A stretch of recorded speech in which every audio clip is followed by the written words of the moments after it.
రాడండి. జగన్మోహన్ రెడ్డి గారు అసెంబ్లీకి రాడు. వచ్చే పని లేదని ఆయన నిర్ణయించుకున్నాడు.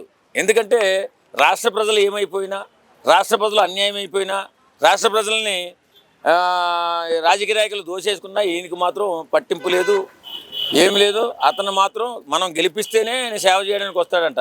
సిగ్గుండాల. ఇవాళ అసెంబ్లీ జరుగుతుంది.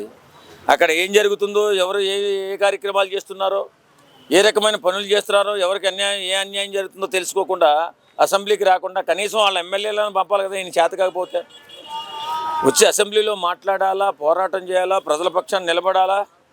బుద్ధి జ్ఞానం లేకుండా తయారైపోయాడు జగన్మోహన్ రెడ్డి గారు. చాలామంది నవ్వుతున్నారు జగన్మోహన్ రెడ్డి గారు మిమ్మల్ని చూసి. ఎందుకంటే మనం అధికారం ఇస్తేనే ఈయన మనకి అవకాశం ఇస్తాడా, మనం అధికారం ఇస్తేనే ప్రజలకు సేవ చేస్తాడని చెప్పి నవ్వుతున్నారు. జగన్మోహన్ రెడ్డి గారు అయిపోయింది, మీ చరిత్ర అయిపోయింది, మీ కథ అయిపోయింది, మీ పార్టీ కూడా పతనమైపోయి పతనావస్థకు వెళ్ళిపోయిందని అనిపిస్తుంది. ఎవరైనా అసలు మీకు ఎవరు సలహా చెప్తున్నారో ఒక్కసారి వినకండి సార్. అసెంబ్లీకి రండి సార్, పనులన్నీ అక్కడే అవుతాయి. వచ్చి అప్పుడప్పుడు చిన్న చిన్న మీటింగ్లకు వచ్చి మాట్లాడటమే తప్ప అసలు మీకు అసలు బుర్ర ఉందో లేదో నాకైతే అర్థం కావట్లా.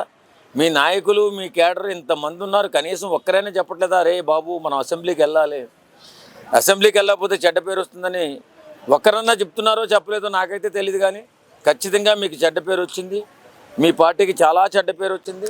ఈవేళ మీ పార్టీ అధోగతి పాలైపోతుందని చెప్పి అందరూ అనుకుంటున్నారు. మరి మీకు వినబడుతుందో లేదో నాకైతే తెలియట్లేదు.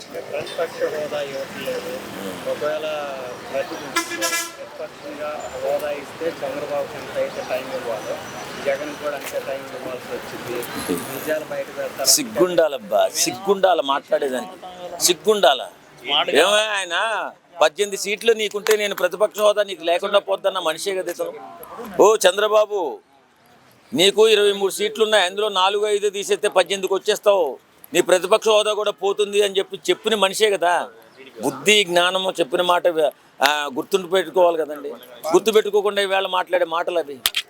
11 సీట్లకి ప్రతిపక్ష హోదా ఎందుకు ఇస్తారండి? రాదు కదా. అసెంబ్లీ రూల్స్ ప్రకారం మీకు రాదు కదా. రానప్పుడు ఈ ప్రజలను మాయ చేయడం కాబట్టి ఈ మాయ మాటలు ఏంటి నాకు అర్థం కాదు. ఎలా వస్తుందండి? నువ్వు 10th క్లాస్ చదివి సాఫ్ట్వేర్ ఇంజనీరింగ్ కావాలంటే ఎలా అవుతుంది? బీటెక్ చదివితే సాఫ్ట్వేర్ ఉద్యోగం వస్తుంది. 10th క్లాస్ చదివి సాఫ్ట్వేర్ ఉద్యోగం కావాలంటే ఎలా వస్తుంది? బుద్ధి లేని మాటలు, తెలివి తక్కువ మాటలు నీకు ఎవరు సలహా ఇస్తున్నాడు? అది వెనకయ్యా బాబు, జగన్ బాబు.